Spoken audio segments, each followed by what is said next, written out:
Com a palavra, a senadora Regina. Senhor presidente, senhores convidados, senadores e senadoras, primeiro eu quero pedir desculpa, eu não estava aqui para ouvir os convidados, porque eu estava na Comissão de Direitos Humanos, da qual sou presidente, fazendo uma audiência pública sobre o Dia Mundial da Mãe Terra, Dia Mundial estabelecido pela ONU, e que os dados são alarmantes, porque nós estamos consumindo um planeta e meio. Como nós só temos um planeta, então, por isso a fome, por isso uns comem todo dia e outros passam o dia sem comer. E aí, nós não vemos providência nesse sentido. Então, foi uma audiência com a embaixada, veio o embaixador da Bolívia, o embaixador do Chile, a secretária-geral da Embaixada do Chile, a CNBB, e o CIMI, o Conselho Indigenista, e mais outros convidados. E aí, eu voltando, anteontem, a Comissão de Direitos Humanos lançou com a OIT o Protocolo 29, que é uma ampliação da Convenção 29, que é de 1930, que é exatamente sobre o trabalho escravo. Então, vem muito a se encontrar esse assunto, porque no Brasil, em 20 anos, 52 mil trabalhadores foram resgatados do trabalho escravo. E porque não tem fiscal para fiscalizar. Se tivesse mais fiscais, teriam resgatado muito mais. Então, essa é a mentalidade do patronato brasileiro, principalmente no campo. E aí a gente fala, nós estamos falando aqui do patronato, do patrão brasileiro, né? Dizer que é moderno, flexibilizar tudo isso que está aqui. Então, e o Brasil vai assinar o protocolo, já a Casa Civil já sinalizou, e o Brasil vai entrar numa encrenca, porque ao mesmo tempo que assina um protocolo, que ali sim é moderno, contra o trabalho escravo, ele manda uma legislação dessa aqui que permite o trabalho escravo. Porque se já fazia o trabalho escravo sem ser permitido, imagina agora com esta legislação, né? Então, eu acho assim, e tem uma contradição também, que o ministro do Trabalho disse que ele fez um acordo com os sindicatos, com as centrais sindicais, e que ele não aceita a pejotização, a regulamentação sindical e o trabalho intermitente. Ele diz, são pontos fundamentais que eu, como ministro do Trabalho, não vou surpreender o movimento sindical, faltando com eles a minha palavra. Isso é a palavra do ministro do Trabalho, quero ver como é que o governo vai sair dessa. Mas, voltando aqui à questão do trabalho intermitente. Um dia desse eu fiz uma fala aqui, eu perguntei assim, quem aqui já foi trabalhar, já teve patrão? Infelizmente não tinha quem me respondesse. Quem já teve patrão, quem já fez uma greve para melhorar a sua vida, seu salário, suas condições de trabalho? Quem já botou o pé num canavial para ver como é que trabalham as pessoas? Numa roça, de um pequeno agricultor? Esta reforma saiu da cabeça de patrões. E isso rolou lá na Assembleia, na Câmara, dizendo que vinha por e-mails os textos já prontos, que os deputados repetiam até os erros de português que vinham nas emendas que colocavam. Por isso deu mais de 100 artigos, 100? Alguém falou aqui. Mas trabalho intermitente, o valor da semana passada traz aqui uma matéria. Reforma não prevê limite para a adoção de trabalho intermitente. E ele traz os exemplos da Itália, da Alemanha e de Portugal, né? E o Brasil não copia, quer dizer, o Brasil gosta de copiar só a parte ruim, né? Porque aqui ele diz, inclusive, que é só em altas temporadas, em alta demanda, que não é o caso do Brasil, alta demanda, né? E de certas áreas, alimentação, turismo, e outras assim, mas de hotelaria, mas em alta temporada, alta demanda, período de alta demanda. E aí ele descreve aqui que tem compensação pelo período que fica sem trabalhar. Por que o Brasil não copia essas coisas, hein? Mas falar ainda do negociado sobre o legislado. Eu trago uma questão aqui de bancários que me mandaram uma pergunta ali. Se vai valer o negociado sobre o legislado, os bancários das estatais, dos bancos públicos, eles ganham acima do teto.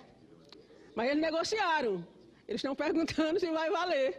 Ou eles vão reduzir o salário dele para o teto, porque eles ganham acima do teto, né? E aí, mas como foi negociado, né? Então eles estão fazendo essa pergunta que eu não sei responder. Eu quero falar também do intervalo do almoço. Eu queria saber aqui quem é que almoça em 15 minutos e volta para o batente, mesmo para o ar-condicionado. E onde é que fica a medicina do trabalho? Onde é que fica a saúde do trabalhador? É mais um profissional desempregado, os médicos do trabalho. Porque eles não recomendam isso. Quando você come, você tem que fazer um pouco de... Está lá toda uma regra do período do que você tem que fazer depois das refeições, para o organismo se adaptar para poder voltar para a jornada. Como é que fica? É mais uma categoria desempregada, né? Não vai mais ter médico do trabalho, porque não precisa. A pessoa vai com... É aquela história de sanduíche na mão e a máquina, operando a máquina na outra, que alguém já sugeriu aqui também. A questão da mulher, a dizer ela não é obrigada. Como não é obrigada? Se não tivesse a intenção de botar a mulher para trabalhar em trabalho insalubre, não precisava constar isso na lei. Mas aqui está a clara intenção de colocá-la para trabalhar em trabalho insalubre. Ela vai se ela quiser. Mas, meu Deus, aqui já foi dito, poder de negociação individual. Coletiva já é difícil, eu fui sindicalista.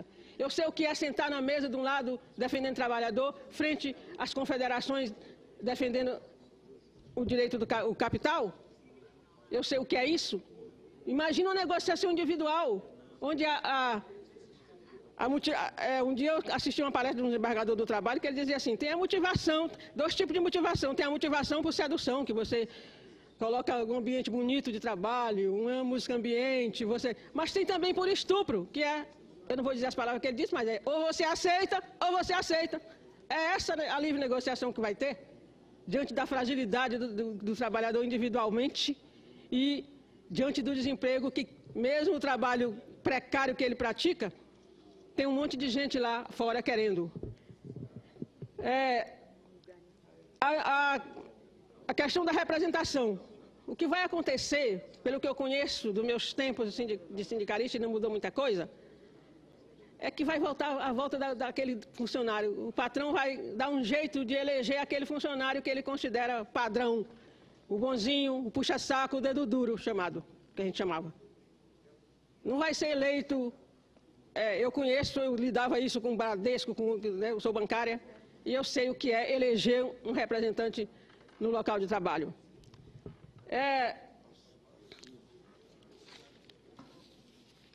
Tem mais uma última questão que eu quero colocar.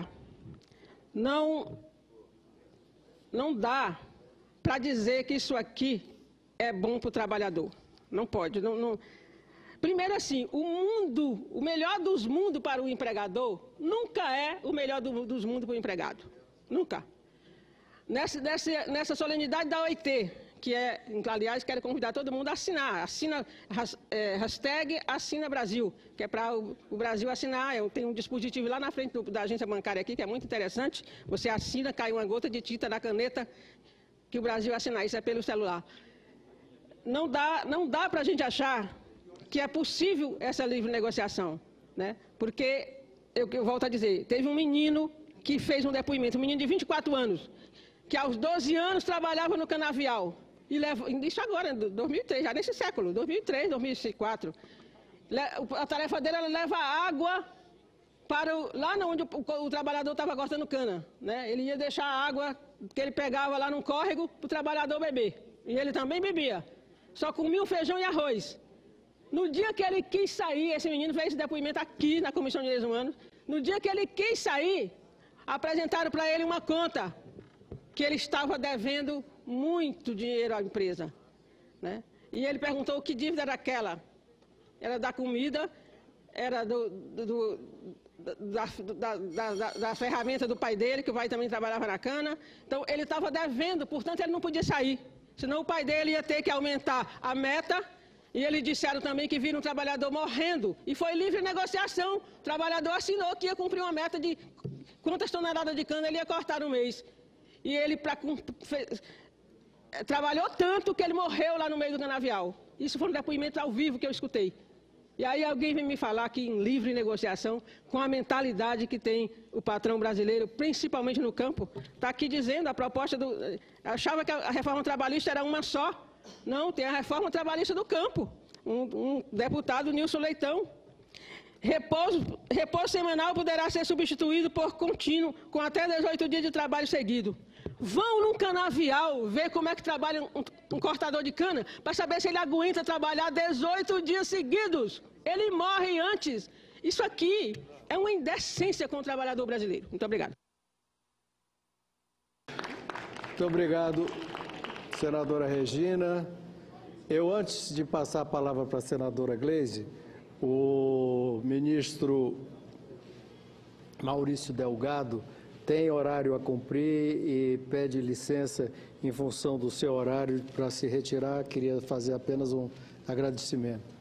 Senhor presidente, eu gostaria de agradecer a Vossa Excelência, aos eminentes senadores, dizer